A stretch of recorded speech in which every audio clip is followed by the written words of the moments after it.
Pessoal, bom dia a todos e a todas. Estamos começando mais uma mesa do evento aqui. Inicialmente, eu queria agradecer a EDEP, né? Por hora aqui nas pessoas da André e do Fernando que estão auxiliando a gente aqui no evento, né? Lembrar dos colegas defensores também, o Guilherme, Peter, a Leila, enfim, agradecer a parceria da EDEP, né? Para quem não conhece, é a Escola da Defensoria Pública aqui do Estado de São Paulo. Essa nossa mesa aqui, pessoal, a gente está com o Gabriel Sampaio, um parceiro nosso de várias lutas também aqui da Conectas. Estamos aqui com a Luciana Boitê, também professora, também parceira em várias ações. Com a Natália Oliveira também aqui, parceira nossa, tanto que estava em todas as pautas que a gente tem, né? Eu, o Rafael Lessa aqui, a Suhari está presente também, eu participei do CONED com o Lessa, né? Agora, quem não conhece o CONED é o Conselho Estadual de Drogas. Agora quem está participando é a Suhali, do NESC, né, do núcleo que a gente coordena aqui, do Núcleo de Situação Carcerária, e também o colega Vitor, do Núcleo de Cidadania e Direitos Humanos. Então, agradecer a nossos convidados aí do evento de hoje, vai falar sobre o RE, que debate se é constitucional ou não, o artigo 28 da Lei de Drogas, né? E mais do que a dogmática do RE, a gente trazer esse pano de fundo, que os colegas que falaram também um pouco na primeira mesa aqui, né? A gente fica todos à vontade aí para falar da questão sociológica, antropológica, enfim, questão racial, questão de gênero, essas questões que tangenciam aí não só o uso, mas o tráfico de drogas, né? Como o Lessa colocou aqui no final da outra mesa, né? A gente vive aí um encarceramento em massa, principalmente de corpos negros e jovens. Também na quebrada a gente vive um pouco dessa matança, né? Desse genocídio que a gente tem vivido. A gente está aqui numa época de negacionismo, né? A gente nega a ciência, os governos federais, municipais, estaduais negam a ciência. Então, assim, é um tempo muito importante para a gente fazer esse debate. E aí, pessoal, eu vou agradecer bastante ao colega Rafael Monerati também aqui que está presente do Núcleo de Segunda Instância e Tribunais Superiores. Eu estou com um probleminha de saúde, eu não conseguiria ficar aqui às 1h30, 2 horas sentado, então eu vou tomar a liberdade daqui a pouco de desligar a câmera. E depois eu estou à disposição aqui, Rafa, tá bom? A Suhali também está aqui com a gente. E antes de passar para a mesa em si, eu até coloquei ali no Team, já no chat, e também os colegas da IDEP colocaram no YouTube, a gente publicou um caderno, né? E aqui eu vou também agradecer ao Rafael Lessa, a Fernanda Balera, do Núcleo de Cidadania e Direitos Humanos, agradecer a Suhari, do NESC, que também esteve com a gente, agradecer a Débora, não sei se a Débora está por aí, a Débora também médica, pesquisadora, que está com a gente também no CONED, que estava com a gente no CONED, que organizou esse caderno com a gente, organizou esse evento com a gente também, tá? Não sei se a Débora está por aí, mas agradecer também o Rafael, também os colegas do Núcleo de Segunda Instância e Tribunais Superiores. Esse caderno tem alguns artigos que tratam dos temas que a gente vem tratando aqui nesse seminário, tá bom, pessoal? E, por fim, antes de passar a palavra ao Rafael Monerati, que vai mediar, vai presidir a mesa aí, eu queria agradecer aqui ao colega Leandro também, né? O colega Leandro, ele não está com a gente aqui, também estava com os compromissos. A gente acabou organizando esse evento, assim, de uma forma, assim, bem em cima da hora, assim, né? E o colega Leandro, lá de Taubaté, é o defensor natural, né? Ou seja, é o defensor que fez esse recurso com o suporte aí do Núcleo de Segunda Instância e Tribunais Superiores. Então, aqui deixar também o meu agradecimento, porque a gente vai falar de um trabalho que tem relevância social, que transcende os autos, né? Mas deixar também minha homenagem, meu agradecimento ao colega Leandro e ao Rafael, novamente, aqui em nome do Núcleo de Segunda Instância e Tribunais Superiores, está tocando isso. Tá bom, pessoal? É isso, Rafa, a bola está com você aqui. Qualquer coisa me chama no zap aqui, a Suhari também está por aí também, acho que consegue ajudar a gente com alguma coisinha. Tá bom, pessoal? Obrigado.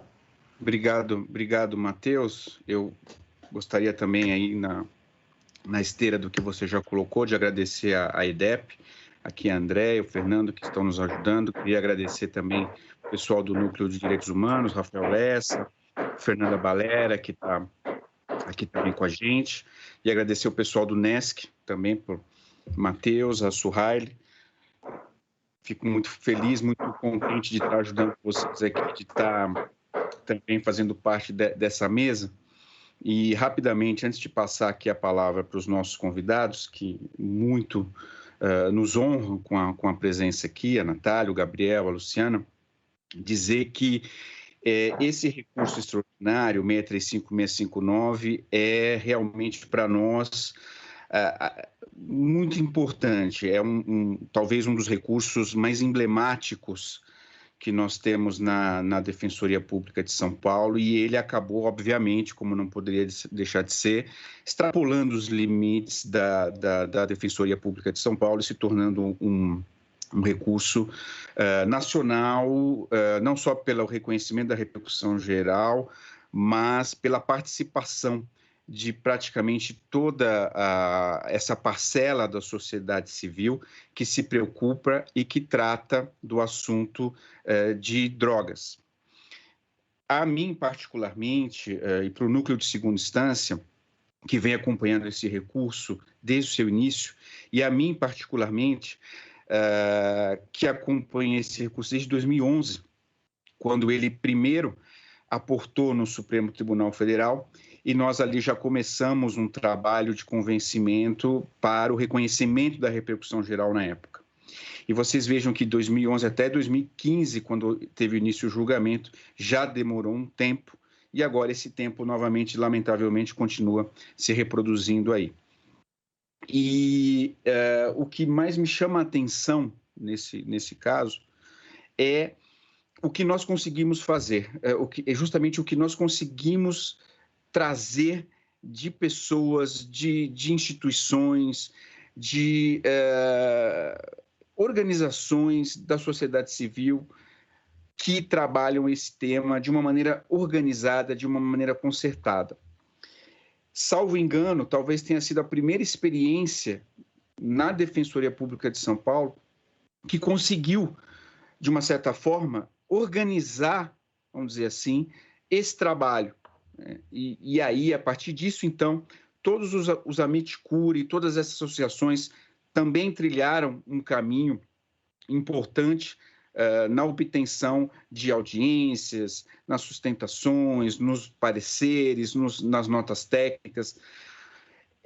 O que a gente produziu foi muito grande, foi muito bonito nesse caso. Falta só a conclusão, né? Infelizmente, falta só a conclusão. Então, enfim, essa breve introdução, eu queria dizer isso, que agradecer esses parceiros, em nome de vocês que estão aqui hoje, em nome desses nossos 3 convidados que estão aqui hoje, agradecer vocês em nome da Defensoria Pública e estender esse agradecimento a todos os outros parceiros, a todas as outras organizações, instituições da sociedade civil, da plataforma de drogas que trabalham com a gente nesse caso, e de como isso é importante, como isso foi fundamental para fazer o que esse recurso ele é hoje, a importância que ele tem hoje. Então, sem mais delongas, Gabriel, Luciana, a Natália nos pediu para ficar por último, e nós tínhamos combinado, Luciana, novamente, então eu vejo que você já está aí pronta. Então, eu não sei se você gostaria efetivamente de começar, ou começamos com o Gabriel, nós ficamos de perguntar a você, deixar você decidir, escolher aí se quer dar o início ou se fica para depois. Se o Gabriel já estiver aí preparado e quiser começar, Gabriel, fica à vontade. Lembrando que a gente estabeleceu um prazo de 20 minutos para a exposição, e aí depois a gente pode abrir para debates, para conversar aqui com os demais colegas que estão participando. Luciana então, decide, eu estou aqui à disposição de vocês. Não, beleza, então eu começo, senão vai ficar Então, Luciana, por gentileza, faça aqui as vezes. Então, tem a palavra. Bom dia para todas, todos e todos. Agradecer muitíssimo aqui o convite da Defensoria Pública de São Paulo, na figura aqui do Rafael Monerati, e também, né, de todos os defensores que atuam cotidianamente, né, o orgulho de estar aí participando de um evento da Defensoria, do papel da Defensoria Pública em todo o Brasil, né, instituição democrática e que precisa tanto ainda ser mais fortalecida em alguns estados, né? Mas eu acho que reconhecer esse trabalho é importantíssimo, e do Rafael também lá em Brasília, nessa articulação dos tribunais superiores, tem se mostrado muito importante. Querido Gabriel Sampaio, né, companheiro de tantas lutas também, um prazer estar aqui ao lado do Gabriel e da Nath. a Natália Oliveira, né, que é companheira também de plataforma. Enfim, estamos num espaço aqui, né, de diálogo, de articulação. Eu estou com uma bateção de uma obra do vizinho aqui, não sei se vocês estão ouvindo, mas eu estou. Então, se eu ficar meio assim, repetir, vocês já sabem que estão me enlouquecendo aqui no vizinho, mas enfim. E eu parabenizar também por esse evento, essa oportunidade da gente estar aqui junto. Eu assisti também a mesa da manhã, né, com o Emílio, com a Cidinha e com o Renato Fileve. Assim, também tive essa mesma sensação do Rafael, o quanto que a gente vem avançando nos últimos tempos, né? Em especial, eu acho que nesse momento que passa o país, a gente poder estar falando desse tema também que ficou meio adormecido diante de tantas outras questões urgentes, né, que a sociedade brasileira teve que trabalhar, em especial nesse mais de um ano de pandemia. Nós vimos assim várias iniciativas e organizações surgindo, sendo fortalecidas, né? A NAT aí como organização pioneira, né? Trabalhando a questão do racismo, da política de drogas, o Gabriel com um trabalho que conheci Gabriela trabalhando no governo e hoje está aí à frente do importante trabalho da Conectas, articulando tantas organizações. Então, chamar atenção para a importância de, nesse momento, a gente está falando, né, está retomando um pouco esse debate sobre o recurso extraordinário. Destacando também uma impressão minha, que eu queria depois compartilhar e ver se vocês concordam comigo ou não, como que, na verdade, esse recurso extraordinário que veio, né, da Defensoria, de um trabalho importantíssimo da Defensoria, de um caso, né, de um preso que foi flagrado com uma quantidade pequena de maconha dentro da sua cela, né? Como é que esse caso veio a se tornar e certamente vai marcar aí a história como um caso emblemático de virada, né? Espero eu, né? De virada nesse debate. Então, destacar também a importância que esse caso ganha, pois vendo, inclusive, o impacto desse início de julgamento hoje em dia, me chama a atenção como, muitas vezes, as pessoas acham que esse recurso tem um objetivo ainda maior do que ele efetivamente tem. Então, eu vou apresentar um pouquinho os pontos dessa fala, trazer alguns elementos, né? Lá, faz tanto tempo, lá em 2015, quando a gente fez aquela sustentação, né? Outros companheiros e colegas advogados que estavam lá já faz tanto tempo, mas assim, impressionante como, em primeiro lugar, o voto do Gilmar, eu chamaria atenção assim, para o voto do Gilmar, e aí para quem não está acompanhando, está chegando agora, talvez como eu fiquei primeiro, fazer um pouco de introdução, depois o Gabriel e a Nath podem aprofundar um pouco mais esse debate, assim, na verdade é um recurso extraordinário que defende um direito individual, né, a liberdade a portar e consumir drogas nos marcos da Constituição. É disso que se trata esse recurso, declarando ser inconstitucional, né, o artigo 28 da Lei de Drogas. E a linha do voto do Gilmar, inclusive, vai nesse sentido, né, um voto muito trabalhado, ele argumenta, né, ele faz argumentações muito necessárias, mas ele toca no ponto que é o ponto constitucional. E na minha avaliação, seria inclusive um recurso que, ao questionar, e aqui, né, o voto dele tem muitas páginas, eu acho que a gente ainda precisa depois fazer uma grande... precisamos circular de novo com os ministros para relembrá-los desse caso, né? Mas o voto do Gilmar, ele é muito preciso, né, ao trabalhar o princípio da intimidade, da vida privada, da honra, ao citar esses argumentos. Mas o Gilmar também não fica só por aí, né? A própria dimensão do voto do Gilmar vai trazer não só o que seria um direito individual, né, um direito à liberdade individual, ele vai trazer aí todo o questionamento referente ao bem jurídico, né, à saúde pública, as questões mesmo que articulam leis ordinárias ou mesmo o Código Penal com a Constituição, né? Ele cita também um debate anterior da Corte, que era um debate que se referia à questão se a lei de drogas havia despenalizado ou descriminalizado, que foi um voto no RE 430-105, né, do saudoso ministro Sepúlveda Pertence, que muita falta faz nessa corte, né, e ele vai em toda uma argumentação sobre o controle da constitucionalidade. Mas o Gilmar, ele vem e aborda o tema, e o seu voto é favorável, né, chegando na problemática atual dessa política de drogas. Ele não sei nem citar aqui a palavra, né? mas ele vai trazer, inclusive, o debate na Alemanha, e ele vai trazer as questões também aqui atuais. O ministro Gilmar, né, hashtag nunca critiquei, que tem sido um dos melhores ministros dessa corte, né, inclusive, ele faz um voto, não só um voto muito bem fundamentado, como um voto atual, trazendo as contradições da política de drogas, trazendo os efeitos, os complicadores na perspectiva da saúde, mas também da segurança pública, que é um elemento que não tem mais como a gente deixar de falar. Então, a dimensão desse recurso toma também, e os Amit Curi também foram muito importantes para trazer esses outros elementos, né?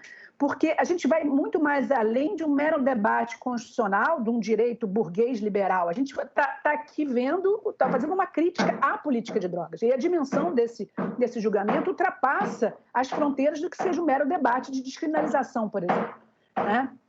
E eu me lembro também, na data do julgamento, na minha sustentação, que a gente chegou a sustentar, inclusive, os 2 pontos que eu trabalhei naquele momento, foram não só esse ponto das liberdades individuais, do direito do indivíduo, mas também os elementos, né, vamos dizer assim, sociológicos, argumentos sociológicos, de como essa lógica de proteger a saúde pública individual, né? E se haveria mesmo um bem jurídico individual ou coletivo aqui digno de ser protegido, né? Como que o que a gente tem é uma prova de que essa proibição e essa criminalização não gerou nenhum efeito positivo, né? Na perspectiva crítica, a gente sabe muito bem que a lei não gera nenhum efeito positivo, nem muito menos a criminalização, mas numa argumentação institucional no Supremo é bom sempre a gente reafirmar isso, a gente apontar as contradições. E acho que, eu me lembro, Rafael, que o nosso debate acabou ficando muito, muito refinado mesmo. Quem pegar o vídeo do julgamento vai ver, porque a gente dividiu os argumentos e cada um foi falando, né, de uma maneira incorporada, quase todos os argumentos. E do outro lado, os discursos foram muito fracos, né? Data vênia, né? Data máxima vênia, mas os discursos foram muito conservadores nesse sentido, moralistas, foram discursos simbólicos, claramente se direcionando a uma disputa na sociedade, né? A partir de uma base conservadora, e a disputa que a gente faz na política de drogas mesmo, né? Mas o fato é que a gente tem hoje uma lei de drogas que foi pensada originalmente com uma perspectiva avançada, né? É uma lei de 2006, ela foi fruto de amplo debate, né? Se tinha uma expectativa que com essa lei poderia haver uma redução de danos, pelo menos assim, desse superencarceramento e também da questão do usuário, né? Ou seja, o usuário não ter mais a possibilidade de receber uma pena de prisão é lido, e eu continuo sustentando, apesar das críticas que eu tenho à lei na parte do tráfico, na distinção entre usuário e traficante, a gente vê que, de fato, simbolicamente foi um avanço você não ter mais prisão em flagrante de usuário. É o grande problema, que esse é o ponto também, inclusive que o Gilmar, no seu voto, cita. Eu não gosto de ficar fazendo propaganda das minhas próprias pesquisas, das minhas citações nas petições do Supremo. Quem me conhece sabe que eu não sou de fazer isso, mas eu vou me permitir fazer isso agora. Porque, de fato, aqui no voto de Gilmar, inclusive, ele traz uma problematização que a gente fez numa pesquisa lá de 2009, da UFRJ, coordenada por mim e pela Ela Vieco, nos casos concretos de tráfico. E o Gilmar chega nessa análise no voto dele também, muito importante, ou seja, as críticas que a academia e toda a questão do impacto da política de drogas, ele está no voto do Gilmar, e ele vem trazendo essa problemática da diferenciação entre o usuário e o traficante, cita o perfil do traficante preso no Rio de Janeiro e Brasília, que foi o perfil que a gente traçou. Ele fala da questão da maioria das prisões em flagrante, abordagem da polícia, geralmente sozinhos, com pequenas quantidades de droga.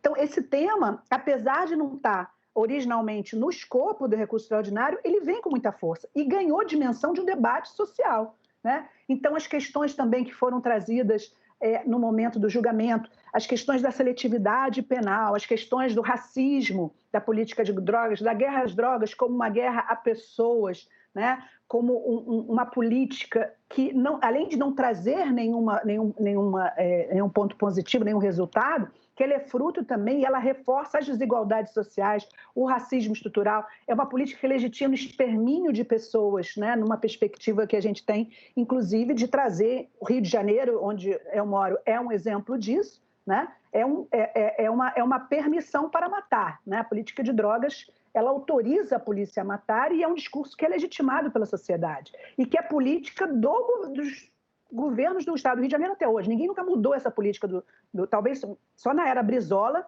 né, que se teve uma outra política de segurança diferente. E a partir daí, né, o voto do Gilmar, que eu sempre recomendo, inclusive para os meus alunos, que tem que ser lido integralmente, ele vai a fundo no tema, cita não só a nossa pesquisa lá da UFRJ, como a pesquisa da UF, do Neve USP, né, da Maria Gorete Marques Jesus e do Tiago Rocha e da Amanda Oi, também uma pesquisa importante de 2011. E o que a gente avançou desde então, né? O que parecia um momento favorável, né? E Rafael acompanha de perto, sabe bem, com esse voto brilhante do Gilmar, já gerou um recuo com a vista e depois os votos de Barroso e Fachin. Porque o voto deles sai completamente da linha seguida, quer dizer, completamente não, também estou exagerando, né? Sai em parte da linha determinada por Gilmar eu até hoje eu não consigo entender, vou confessar a vocês, ele passa a mudar o foco e o Barroso traz um argumento que sequer tinha sido definido, que foi o argumento de só maconha. De repente, deu uma guinada e ele entendia que a maconha... Ele quase que fez uma pesquisa de opinião, achou que a maconha tinha mais aceitação na sociedade, ouvindo a voz das ruas e do povo, que é bem perigoso isso, né, aliás, em termos de um tribunal que deveria garantir o respeito aos direitos das minorias, né? Mas, enfim, o fato é que o voto do Barroso e do Fachin, logo em seguida, os dois vão nessa linha de somente considerar a inconstitucionalidade do 28 para a maconha, o que cria também uma situação juridicamente que eu não sei nem explicar para vocês. Se isso vingar, como é que a gente vai aplicar isso na prática, né? Inconstitucionalidade parcial em relação a uma tabela que diferencia, que estabelece, eu não sei resolver esse problema. A gente tem que devolver esse problema, talvez futuramente com embargo de declaração, se esse for o ponto.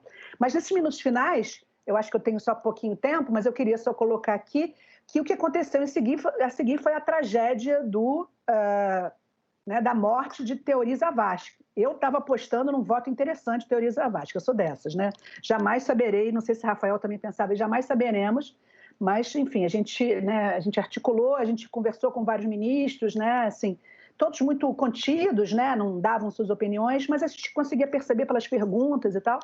Mas, enfim, o fato é que Alexandre de Moraes é indicado por Temer, assume e ficou um tempão, né, ficou de 2015 até 2018. Em novembro de 2018, o Alexandre de Moraes entrega seu voto, pede pauta, isso é colocado em pauta e retirado 2 vezes e, finalmente, é esquecido completamente, que é o nosso panorama hoje, né?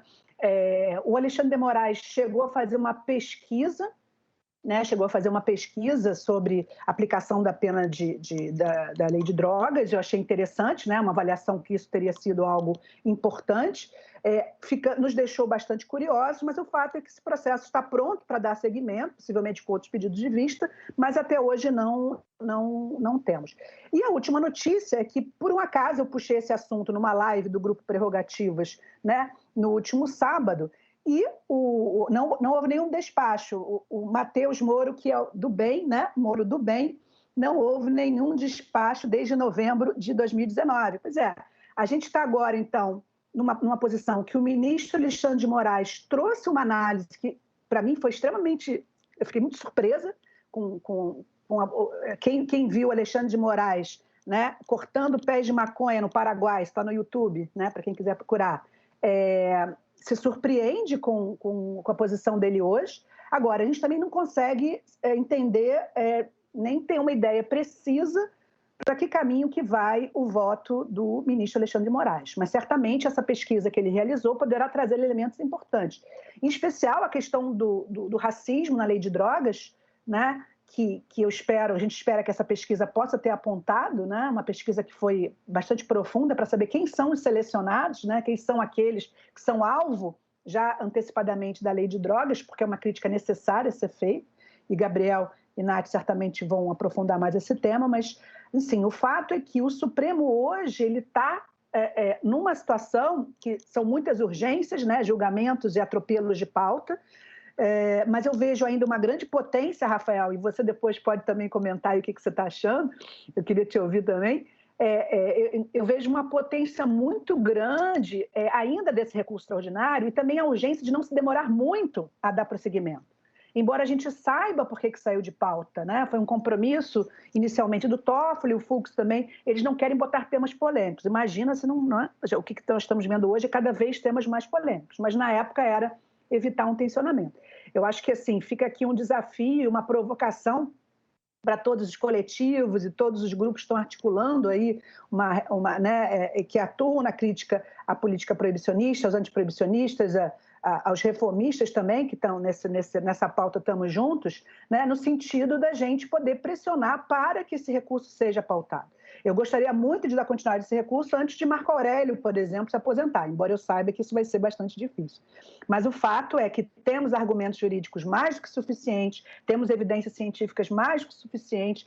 Penso também que a questão do cultivo, né, para uso pessoal, que também acabou sendo incluído posteriormente no voto de Gilmar Mendes, é importante destacar que também seria um grande avanço, pois resolveria boa parte dos problemas que temos, inclusive com acesso a cannabis medicinal, que foi o tema da mesa da manhã hoje aqui. Então, eu vejo uma grande potência, espero que a gente possa aqui também dialogar mais, quero muito escutar vocês, para a gente também pensar como avançar aí nessa pauta no Supremo, entendendo que, infelizmente, hoje, o Supremo talvez seja o único espaço mesmo ainda com alguma possibilidade de mudança na política de drogas, pois tanto o Executivo, sem comentários, como também o Parlamento ainda estão muito, né, as possibilidades de qualquer avanço legislativo, apesar de termos projetos excelentes, como o do João Willis, que é um projeto antigo, já acho que foi até arquivado, nunca tiveram condições de andar, né? E vendo que o mundo todo hoje está avançando, a cannabis medicinal também, com avanços muito grandes na área jurídico-penal, a gente tem avançado muito pouco, né? Ou seja, a base, a aceitação de um debate mais amplo está na sociedade, mas ainda há muitas travas, né? E mesmo o PL do cultivo, 399, que está em tramitação, está com muita dificuldade de andar. Então, eu acho que está na hora da gente também pensar em como pode estar pressionando cada vez mais.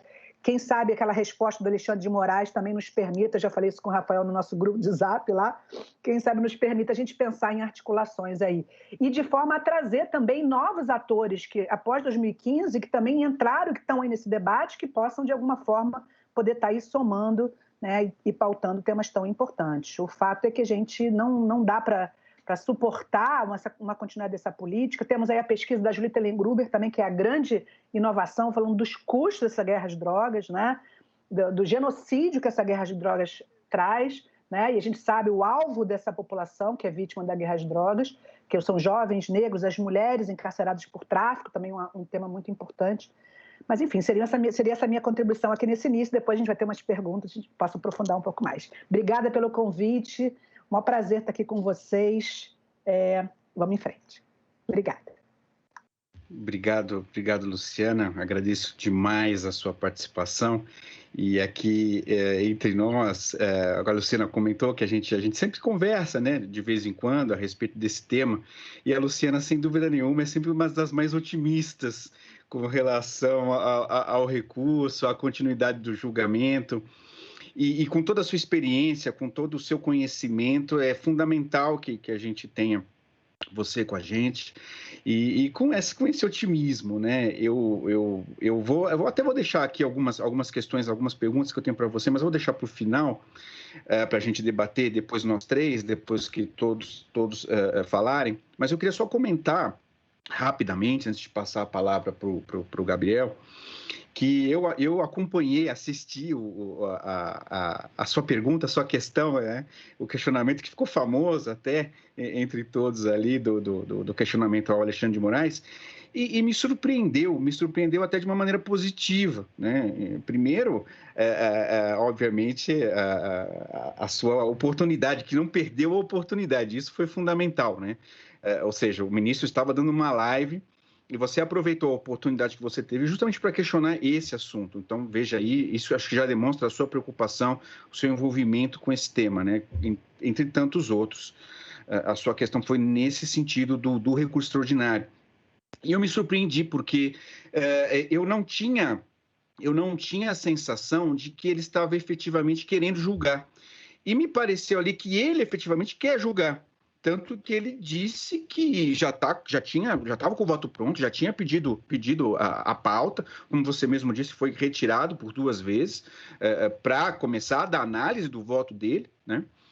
E ele parece que está realmente ali com vontade de votar esse assunto, fez essa pesquisa que você mencionou, ou seja, ele está preparado, ele quer. A gente não tem muita, depois até vou te questionar ali o que você sentiu, né, do que pode vir eventualmente até no mérito do voto dele, tem umas questões para fazer. Mas, de fato, ele quer votar. O que me preocupa um pouco é exatamente aquilo que você também comentou, do momento político que o Supremo está comprando, não o Supremo em si, mas os presidentes, né? E o Alexandre disse uma coisa, você se lembra na resposta, que ele disse o seguinte, que ele quer, isso foi bom, que ele quer julgar no plenário físico. Isso é muito importante, porque hoje em dia a gente está percebendo N julgamentos naquele plenário virtual do Supremo, que é muito ruim, que a gente não consegue acompanhar, não consegue participar, não consegue fazer questão de fato, é uma coisa muito ruim, a meu ver. Mas ele disse que ele quer que isso volte, o recurso volte a ser julgado no plenário físico. Se for enquanto ainda na fase aqui de pandemia que a gente está vivendo, seria por videoconferência. Se eventualmente ficar no momento posterior, já até no plenário mesmo, lá do tribunal. Isso é importante. Só que qual é o problema disso? Volta a pauta a ficar na mão dos presidentes. E como você bem colocou, aparentemente, tanto o Toffoli quanto o Fux não estão muito animados em colocar isso para julgar na presidência. O Toffoli não julgou, efetivamente. Por dois momentos ele tirou. E o Fux parece que está nessa mesma linha, né? Não está querendo colocar isso, seja porque é polêmico, seja porque talvez o momento não seja oportuno, seja porque o governo federal também tem ali as suas restrições com relação a esse tema.